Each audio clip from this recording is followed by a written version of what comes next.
Sveiki! Šis ir Sviesta kino, kurš parasti ķidā latviešu obligāto literatūru, taču šoreiz pievērsīsies savam vecākajam brālim latviešu kino.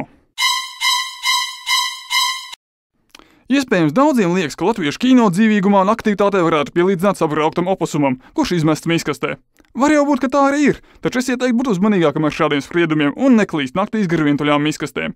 Iespējams, ka latviešu kino ir dzīvīgāks nekā nojaušat. Un, lai to pierādītu, šodien ātri izskriesim cauri 4 pēdējā laikā uzņemtajām latviešu spēļu filmām. Amatieris.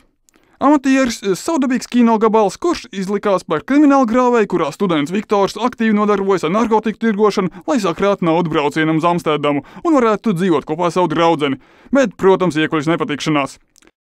Patiesībā Amatieris izrādījās itin lādzīga, realistiska filma, kura galvenais nemoralizē, bet vienkārši demonstrē realitāti, kurā lielākā daļa jauniešu labprāt lieto zaļo, un par spīti skolotāju cerībām es nerunāju par zaļo zemi.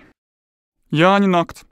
Jāņa nakts ir ļoti savāda komēdija, kurā haotiski un mazliet nesaturīgi tiek izklāstīti 6 paralēli notiekoši stāsti, kuros dažādi ārzemnieki ierodas Latvijā katrs savu mērķu vadīti, un pavadītie Jāņi pilnībā izmaina viņu dzīves.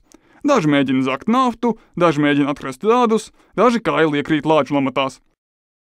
Filmu ir veidojuši ārzemnieki, ko uzreiz var redzēt, tāpēc, ka filma ir pārāk absurda un nepatiesa, jo tajā valda dinamiskums, prieks un seksa tēma, bet, kā zināms, Latvijā nekas tāds nekad nav bijis.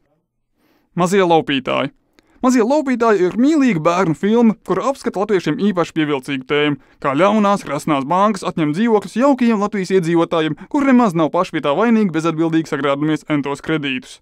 Par laimi, nabaga ģimenei talkā nāk jaukie bumbulīši Robis un Luīze, kuri vislabākajās bērnu filmu tradīcijās aplaupa banku un tiek galā ar tīzlajiem bankas mafiozī, pateicoties savai asprātībai, piemīlīgumam un viņu vecstāvam nindzai. Rīgas sargi. Šī latviešu grāvēja autori ir radījuši ikvienu patriotu iepriecinošu filmu, kura pārstāv tā dēvētā mītiskā realismu žanru. Tiesa, autori ir noskopojušies un ir pastāstījuši, kā Supermana atveses Mārtiņš komandā pasaulē spēcīgāko politiķu Kārli Ulmanu nosargā Rīgu no vācu imperialistiem un sadod pa pakaļ Krievu pajoliņam Bermontam un pēc tam priecīgi dodas iedzēt Jastrā kompānijā. Bet noklusē turpinājumu, kurā Mārtiņš aizceļo uz Austriju nogalināt Hitleru jaunībā, bet Kārlis Ulmans Mārtiņa izgatavotajā laika mašīnā atceļo uz mūsdienām, lai glābtu latviešu tautu, nospēlējot pats sev galvenajā lomā mūziklā vadonis.